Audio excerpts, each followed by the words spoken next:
President Donald ট্রাম্পের বিরুদ্ধে যুক্তরাষ্ট্র জুড়ে আবারও হাজার হাজার মানুষ রাস্তায় নেমে এসেছেন। স্থানীয় সময় শনিবার দেশটির রাজধানী ওয়াশিংটন ডিসি, নিউ ইয়র্ক এবং শিকাগো সহ প্রধান শহরগুলোতে চলে বিক্ষোভ।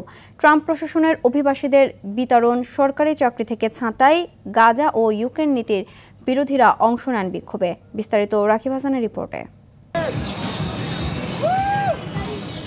যুক্তরাষ্ট্রে স্থানীয় সময় শনিবার প্রেসিডেন্ট ডোনাল্ড ট্রাম্পের সাম্প্রতিক কর্মকাণ্ডের প্রতিবাদে আবারও বিক্ষোভে নেমেছে দেশটির সাধারণ মানুষ। 50-51 নামে পরিচিত এই বিক্ষোভ মার্কিন বিপ্লবের সূচনার 250তম বার্ষিকীকে কেন্দ্র করে আয়োজিত হয়। এর অর্থ 50টি প্রতিবাদ, 50টি অঙ্গরাজ্য, একটি আন্দোলন।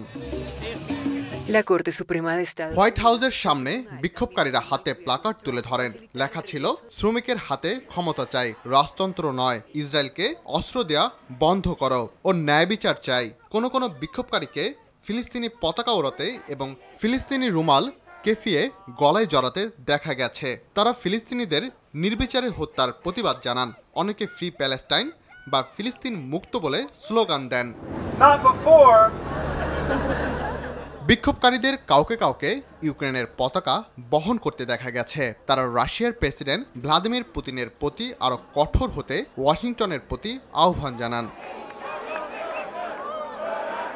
বিক্ষোভকারীদের অভিবাসীদের সমর্থনে এবং ট্রাম্প প্রশাসনের অভিবাসীদের বের করে দেওয়ার বিরুদ্ধে স্লোগান দিতে দেখা যায়। যেসব বিশ্ববিদ্যালয় ট্রাম্প প্রশাসনের তহবিল কমিয়ে বা বন্ধ করে দেওয়ার হুমকিতে আছে, বিক্ষোভকারীরা তাদের প্রতিও সংহতি জানিয়েছেন। গত জানুয়ারিতে ক্ষমতা গ্রহণের পর থেকে গুরুত্বপূর্ণ কিছু নীতি গ্রহণ করেছে ডোনাল্ড ট্রাম্প। নতুন গঠন করা সরকারি দক্ষতা বিভাগের দায়িত্ব দেন ইলন মাস্ককে। এরপর থেকে তার দল কেন্দ্রীয় সরকারের 23 লাখ কর্মচারীর মধ্যে 2 লাখের বেশি পদ শূন্য করেছে। রাকিব হাসান, RTV।